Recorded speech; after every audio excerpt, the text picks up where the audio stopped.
Rebecca and Stephen Salopek have been longtime members of the Christian Assembly Church in Beaver Falls and active participants in the church's many community outreach programs.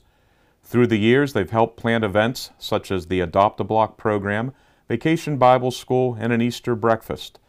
But their most successful and well-known effort came about more than 20 years ago, just as they were about to drift off to sleep one night. And almost asleep, and Stephen says to me, what would you think about cooking dinner on Christmas Day? And I said, I think you should roll over and go to sleep. And he said, but we cook for every holiday and all these outreaches. And I said, but who's going to come? It's Christmas. The next morning, came into the church office, met with Pastor Dale, and I said, Stephen and I have this kind of crazy idea that we want to cook this Christmas, not in the future. We wanted to cook in a few weeks.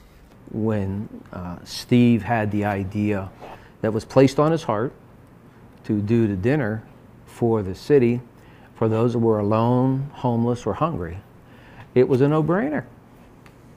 This is what we're called to do.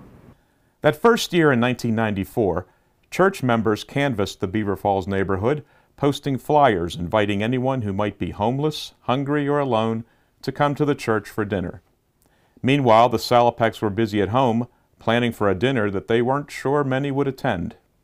Steve and I did a lot at home, making turkeys and hams, and we brought a lot in, and it was more like a potluck, but we wanted the traditional dinner where it was ham and some turkeys. We started out with just ham, and then we branched to turkeys later on, and people asked about it.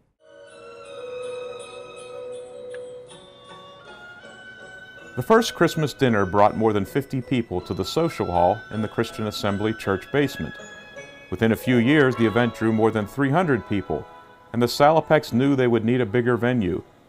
Officials from the Berkshire Social Hall offered their facility, and the event moved there until it outgrew the seating capacity of 800.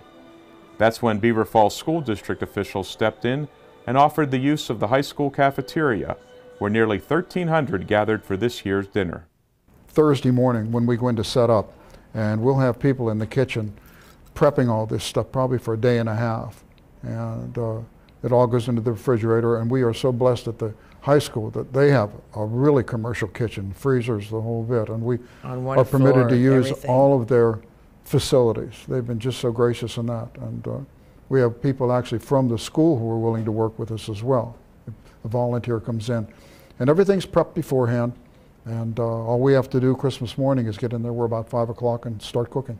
You know, we prepare for over 1,000, and people are lined up out the door probably at 10 o'clock in the morning, sometimes even earlier. We've had them as early as 8 a.m. And depending upon weather, you know, we'll let them in, just at least have a warm place to be until we're ready. As the event grew, so too did the efforts to make it more than just a dinner. Organizations and businesses throughout the county began collecting new toys and winter coats so that those in need would have a Christmas celebration to remember. And we wanted everything new. We felt that that's what the Lord wanted. The Lord wanted us to have His best and to be good stewards. And we really focused on new coats because so many people had come in here without a coat. From snowsuits to size 5X, believe it or not. We tried to accommodate everybody that we can, plus gloves, socks, all kind of clothing through the years. The overwhelming success of the Christmas Day dinner in Beaver Falls gives the Salopeks and their Christian Assembly pastor, Dale Russo, hope that the idea will spread to other churches and towns throughout the area. People see the magnitude of where it's at now, and I think they get a little fearful as, we can't put a dinner on for 1,500 people. Well, you don't start with 1,500 people. You start with 5 sheep, and then it grows. So we do have a spin-off in Homewood, where the little church out there then started doing one. it's still my goal that other places do this. I dreamed of having one in New Brighton, one in Freedom, one in Swickley, Chippewa, everywhere. And I still do. Rebecca and Stephen Salopek may be the organizers of this amazing event, but they are quick to point out that none of it would be possible without the generosity of local businesses and agencies and efforts of the hundreds of volunteers who come out on Christmas. They all share a common goal of providing a welcoming place for anyone in need on Christmas Day.